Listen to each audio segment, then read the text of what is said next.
Hi, everyone. Today I'm going to talk about what you can do in your reading groups besides doing round robin reading. This is Alicia Swanson from Teaching in Tapas. Before I get started, I just wanted to remind you that I have a webinar coming up. You can find the registration link over in the comments. And during this webinar, I'll talk about everything when it comes to reading groups, small reading groups, and I'll show you what I do. Okay, so just to get started, round robin reading. This is the method of having students go around the circle in your small group, each reading a page or reading a sentence, and then going on to the next student. And this is kind of an outdated method of teaching reading, and it's more than just outdated. It's actually, there's so much research that says that this is an ineffective method. A lot of teachers still use it. So I think it's because a lot of people don't know what they can do instead. So I'm going to talk real quick about what you can do instead of just round robin reading.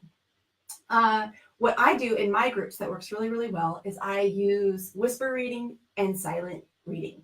So my students are sitting at my table and they are reading silently or they're reading in a soft whisper. And I am completely up out of my chair and walking around the group, checking in with students one by one. So in a way, my reading group is kind of like fitting in a whole bunch of mini conferences at a time. So I'm walking around, checking in with my students, doing the same thing that you could be doing with a round robin, except for one-on-one with students. And the benefit of doing it this way is that there's a lot of anxiety created by doing round robin reading. There's two reasons why it creates anxiety and why that's a problem.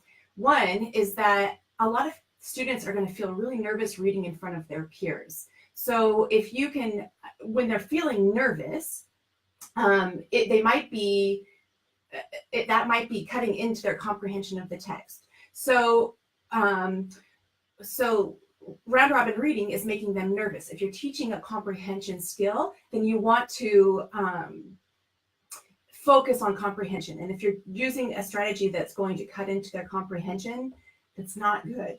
So if you're going around one by one, you don't have the another problem is that a lot of students, when they're reading out loud, it's harder to comprehend the text. I know for me personally, when I'm reading, if I'm reading to myself, I can comprehend a lot better than when I'm reading out loud. So that's the second reason why round robin reading really isn't effective. Now there's two areas where round robin reading is effective. One, if you're teaching a fluency skill, then round robin works just fine because you're not really focusing on comprehension. You're focusing on the sound of the reading.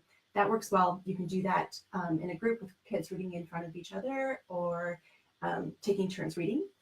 Round robin also works well if you're working on a specific phonics skill because you're not really deep into comprehension, so you don't have to worry about taking away comprehension because of anxiety. So those are my tips of what my reading groups would sound like. It's quiet, there's a lot of whisper reading, and there's a lot of silent reading, and I am up out of my chair walking around and checking in with students. So if you found that helpful, then you might be interested in joining me for my live webinar. You can register with the link over in the comments. And once you register, you'll get an email that gives you the link that you can use to join. It's a jam-packed 1-hour session where I'm going to show you every single thing that I do in my reading groups and how it works and the things you can get rid of that you might be doing that maybe aren't very effective. I hope to see you then. Okay, you guys have a great day. Bye.